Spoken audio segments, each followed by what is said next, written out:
शहदादपुर में लुंडू शाख में पानी की खोट खिलाफ पुछड़ी के सवें आबादगारन पारा एहतजाजी रैली धरणो हणी रोड ब्लॉक।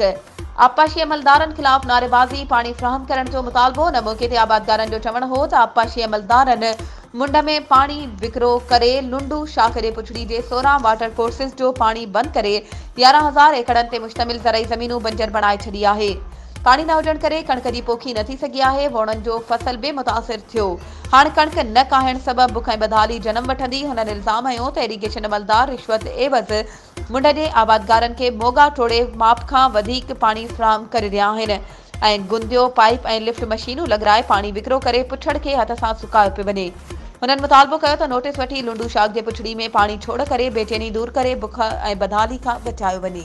वधीक ख़बरूं ऐं अपडेट्स जे लाइ असांजे चैनल खे सब्सक्राइब कयो ऐं हा बेल आइकन खे प्रेस करण न विसारजो त जीअं असांजी हर नई अचण वारी वीडियो तव्हां ताईं पहुची सघे।